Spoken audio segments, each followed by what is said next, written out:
Assalamualaikum warahmatullahi wabarakatuh. Saya Hansa Media Pratama dari kelompok 7 ingin mempresentasikan proyek UAS Data Mining Dataset Harga Saham dengan dosen pengampunya itu Bu Marisa. Ini untuk anggota kelompok kami ada Muhammad Ihsan Ekayani, Hansa Media Pratama dengan saya sendiri, dengan Haidar Ismail. Untuk pendahuluan pertamanya, perkembangan teknologi informasi dan meningkatkannya kebutuhan akan mengambil keputusan yang cepat dan tepat menjadi data sebagai aset penting dalam berbagai bidang seperti bisnis, ekonomi, industri, dan teknologi. Data yang tersedia tidak hanya digunakan untuk mengetahui kondisi masa lalu, tapi juga dimanfaatkan untuk memprediksi keadaan di masa depan. Salah satu teknik yang banyak digunakan untuk tujuan tersebut adalah forecasting atau peramalan yang akan datang. Untuk latar belakang ini, dalam era digital saat ini, perkembangan teknologi informasi menghasilkan data dalam jumlah besar yang terus bertambah dari waktu ke waktu. Data tersebut berasal dari berbagai aktivitas seperti transaksi, penjualan, pergerakan harga saham, produksi industri, hingga perilaku konsumen. Namun, data yang melimpah tidak akan memberikan nilai maksimal apabila tidak diolah dan dianalisis dengan baik untuk mendukung pengambilan keputusan. Permasalahan yang sering dihadapi oleh organisasi dan pelaku usaha adalah ketidakpastian terhadap kondisi di masa depan. Kesalahan dalam memperkirakan permintaan penjualan atau tren pasar dapat menyebabkan kerugian, seperti kelebihan stok, atau kekurangan pasokan, atau keputusan strategis yang kurang tepat. Oleh karena itu, dibutuhkan suatu metode yang mampu memprediksi kondisi di masa mendatang secara sistematis dan berdasarkan data. Untuk pengertian metode forecasting adalah suatu teknik atau pendekatan yang digunakan untuk memperkirakan nilai atau kejadian di masa mendatang berdasarkan data historis, data saat ini, serta pola yang terdapat di dalam data tersebut. Metode ini bertujuan untuk membantu pengambilan keputusan dengan cara mengurangi tingkat ketidakpastian terhadap kondisi di masa depan. Metode forecasting umumnya dibagi menjadi dua kelompok utama, yaitu metode kualitatif dan metode kuantitatif. Untuk metode kualitatif didasarkan pada pendapat ahli, intuisi, dan pengalaman, sehingga biasanya digunakan ketika data historis terbatas. Sementara itu, metode kuantitatif menggunakan data numerik dan pendekatan statik atau matematis, seperti metode time series dan mode kasual yang lebih objektif dan terukur. Untuk forecasting time series pada harga saham itu seperti forecasting time series pada harga saham merupakan proses peramalan nilai harga saham di masa depan berdasarkan data historis yang tersusun menurut urutan waktu. Data harga saham umumnya berbentuk time series karena dicatat secara periodik, seperti harian, mingguan, ataupun bulanan. Oleh karena itu, pendekatan time series sangat sesuai digunakan untuk menganalisis dan memprediksi pergerakan harga saham. Harga saham memiliki karakteristik tertentu seperti adanya tren naik atau tren turun, fluktuasi jangka pendek, serta pengaruh faktor eksternal yang bersifat acak. Metode forecasting time series bertujuan untuk menangkap pola-pola tersebut dengan memanfaatkan informasi dari data masa lalu. Beberapa metode yang umum digunakan dalam forecasting harga saham antara lain moving average atau exponential smoothing dan ARIMA. ARIMA itu autoregressive integrate moving average. Untuk tujuan penggunaan forecasting, tujuan utamanya itu penggunaan forecasting adalah untuk memperkirakan kondisi atau nilai di masa depan berdasarkan data historis yang tersedia, sehingga dapat membantu proses pengambilan keputusan secara lebih tepat dan terencana. Dengan adanya forecasting, organisasi atau individu dapat mengurangi tingkat ketidakpastian dan risiko yang mungkin terjadi akibat perubahan di masa mendatang. Alasan pemilihan metode forecasting adalah pemilihan metode forecasting didasarkan pada karakteristik data dan tujuan peramalan yang ingin dicapai. Metode forecasting berbasis time series dipilih karena data yang digunakan tersusun berdasarkan urutan waktu dan memiliki pola tertentu, seperti tren atau musiman. Metode ini mampu memanfaatkan informasi historis secara optimal untuk memprediksi nilai di masa depan. Untuk dataset yang digunakan dalam penelitian ini merupakan dataset historis harga saham yang berisi data pergerakan harga saham berdasarkan periode waktu tertentu.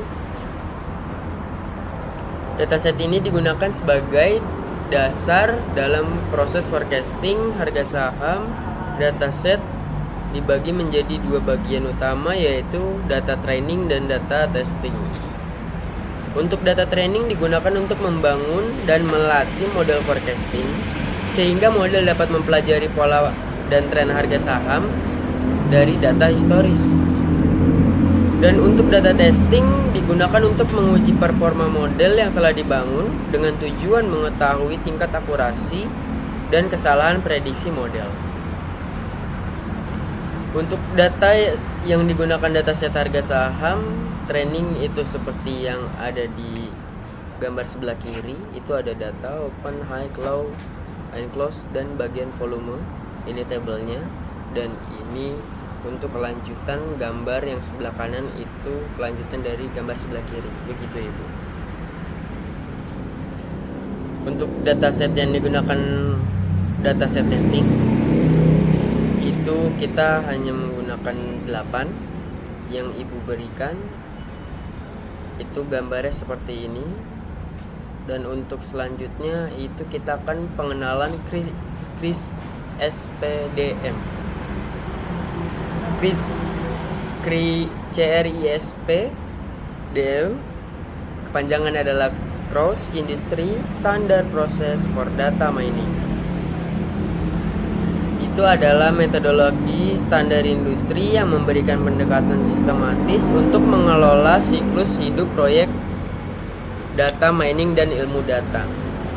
Untuk gambarannya sebelah kanan itu ada dari business understanding, baru kita lanjut ke analytic approach, baru kita cek lagi di data requirement, baru kita cek lagi di data collect, baru masuk ke data understanding.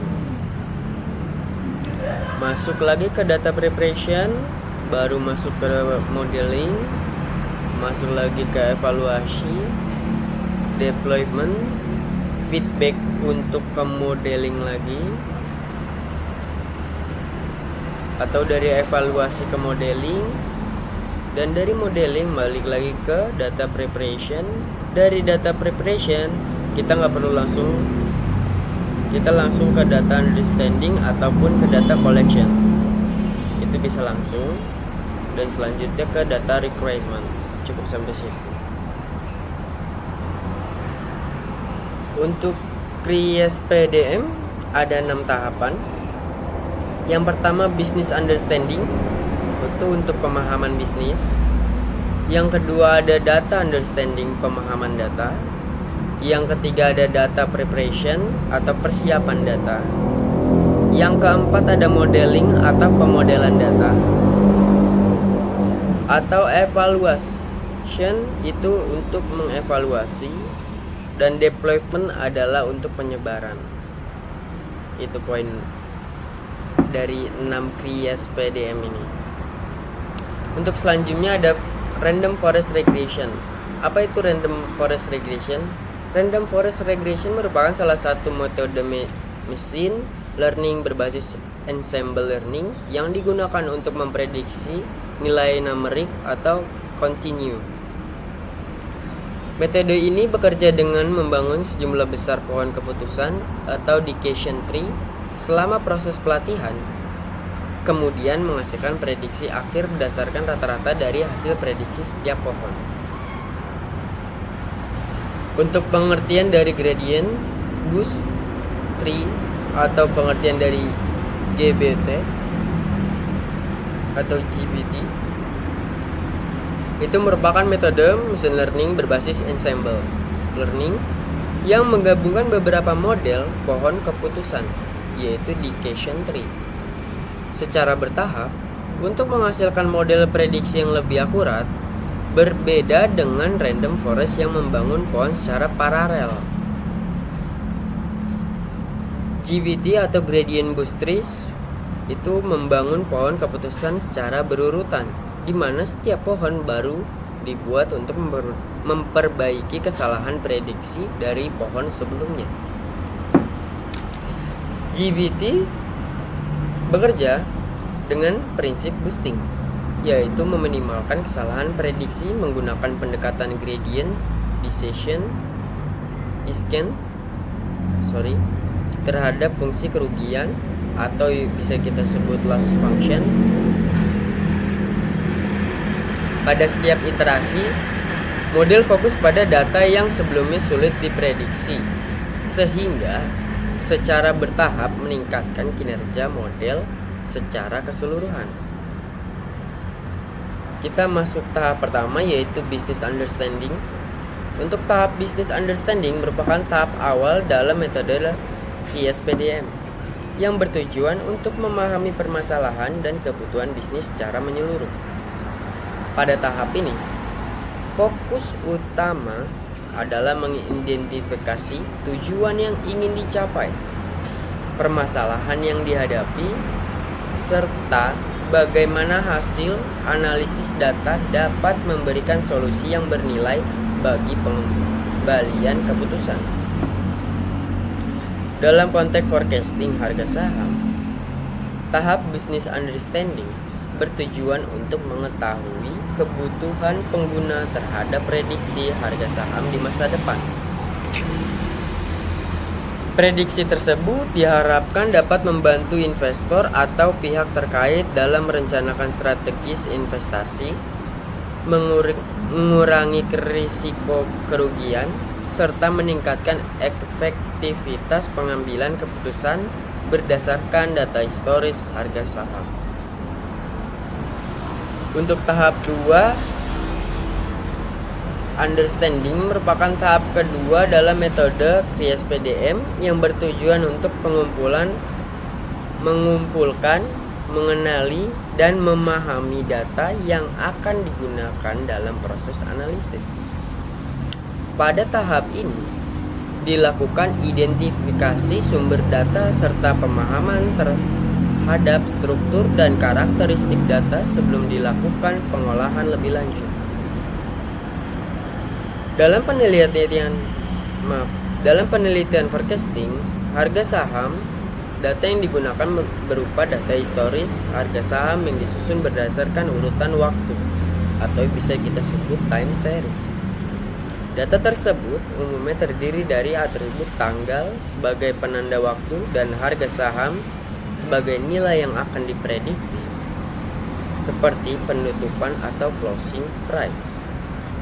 Pada tahap ini dilakukan pemeriksaan terhadap jumlah data, tipe data, serta rentang waktu yang tercakup dalam data aset.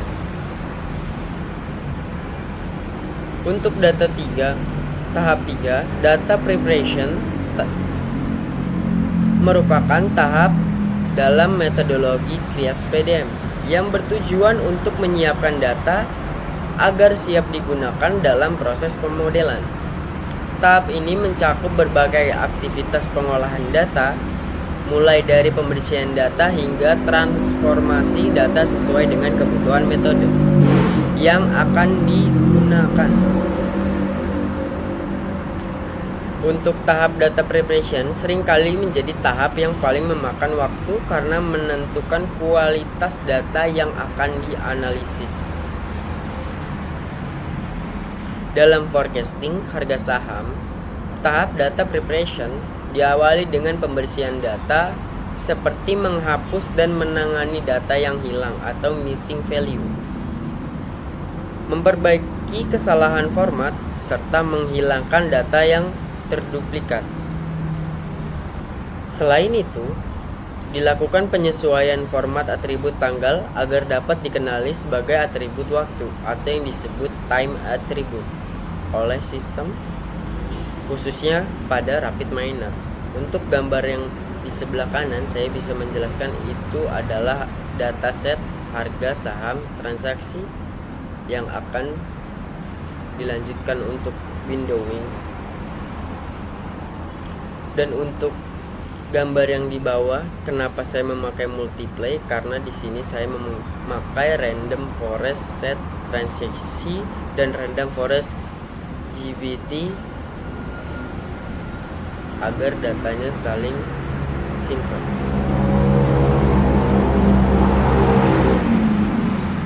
Tahap 4 untuk modeling. Tahap ini akan memproses data yang diterima menggunakan mode random forest dan gradient boost entry atau kita sebut tadi GBT.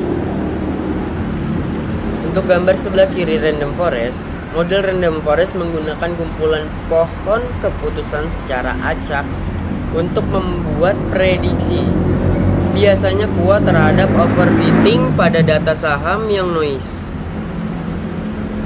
Untuk gambar yang sebelah kanan adalah random forest GBT atau yang kita sebut tadi gradient boost entry.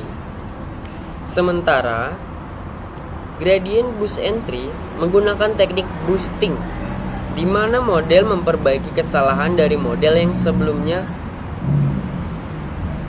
secara bertahap, seringkali memberikan akurasi lebih tinggi daripada random forest tetapi lebih sensitif terhadap parameter.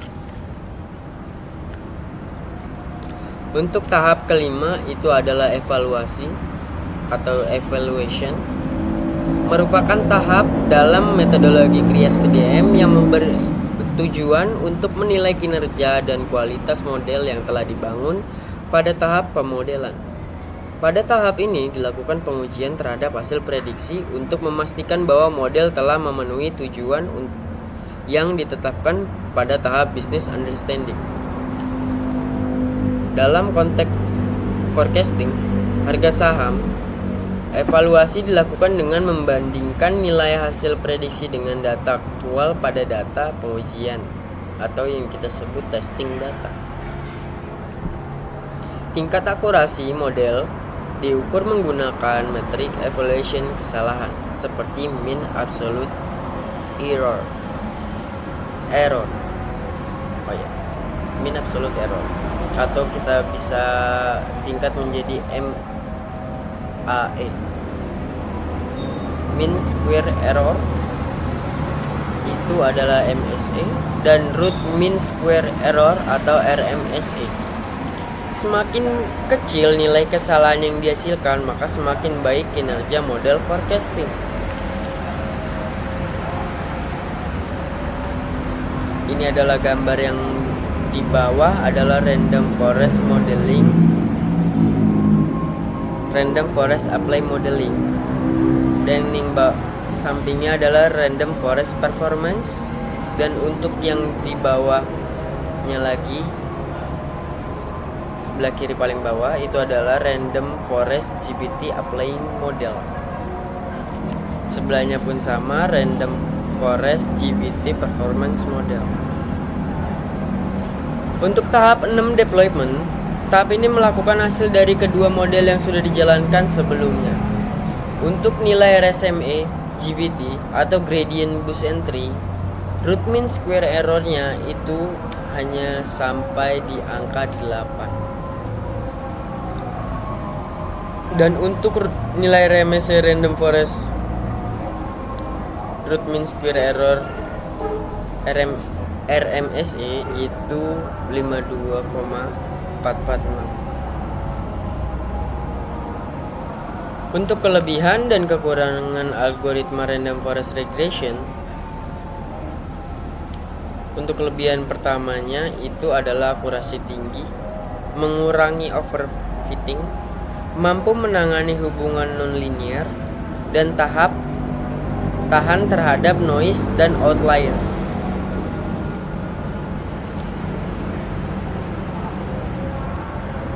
Kebutuhan komputasi tinggi, model sulit diinterpretasikan, kurang optimal untuk data time series murni, ukuran model besar. Kelebihan dan kekurangan GPT Gradient Boost Entry. Kelebihan Gradient Boost Entry itu akurasi prediksi tinggi, mampu menangani hubungan nonlinear, fleksibel terhadap berbagai jenis data. Dan untuk kekurangannya, waktu pelatihan relatif lama, sensitif terhadap parameter, rentan terhadap overfitting, dan kebutuhan komputasi tinggi.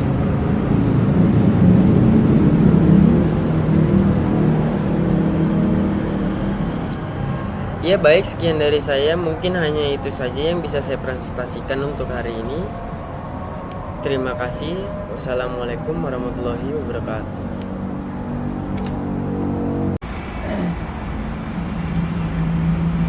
Untuk proses RMP, kita menggunakan dataset harga saham training dan harga saham testing. Di sini kita memakai windowing. Untuk atribut file filter tipenya single, atributnya close, example-nya base, window size-nya 5, step-nya 1, horizon atributnya close, dan horizon size-nya 1. Kenapa kita memakai multiply? Karena di sini dataset kita menggunakan 2, yaitu random forest yang standar dan menggunakan random forest GPT.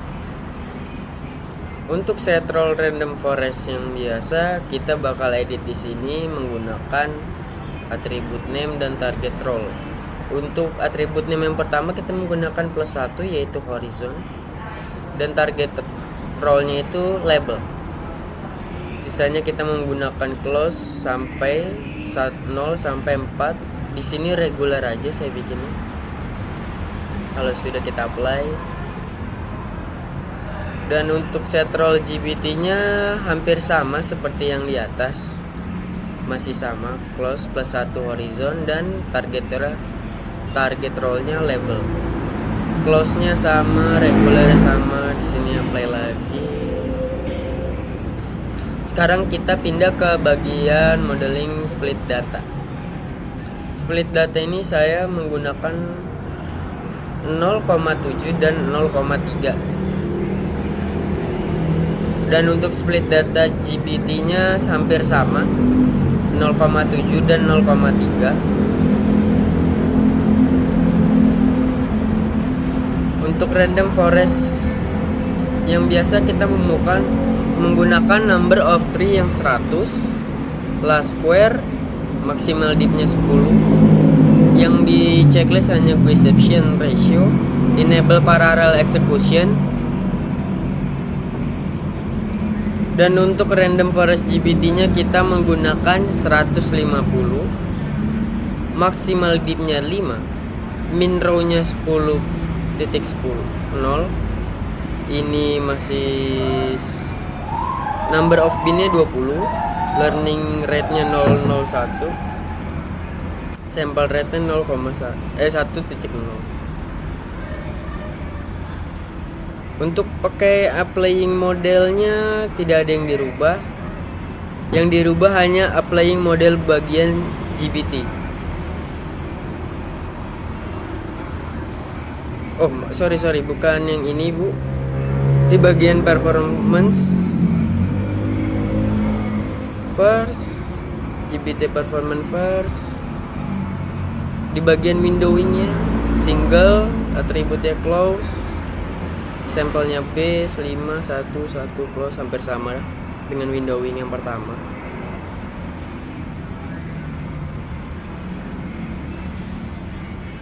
Untuk set roll yang ketiga hampir sama. Set roll yang ketiga ini dia untuk membaca harga saham testing. Saya berikannya sama horizon +1, dengan atributnya itu close, target roll-nya itu yang untuk horizon label, sisanya itu regular. Di sini bisa kita langsung running.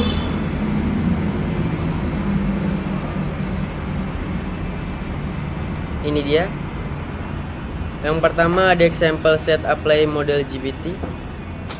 Ini untuk datasetnya sangat banyak ya.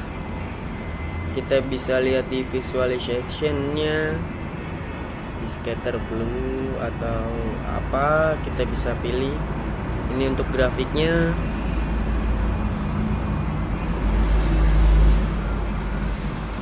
Untuk example set applying modelnya seperti ini, banyak yang keluar datasetnya. Ini untuk grafik displaynya, visualisasi applying model, dan ini untuk windowing yang pertama. Enggak. Ini example windowing 2. Ini dia yang terbaca.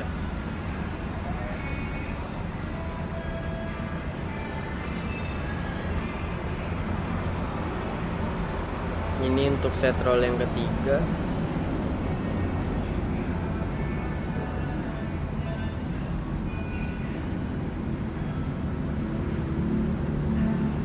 Untuk performance-nya kita mendapatkan root mean square error,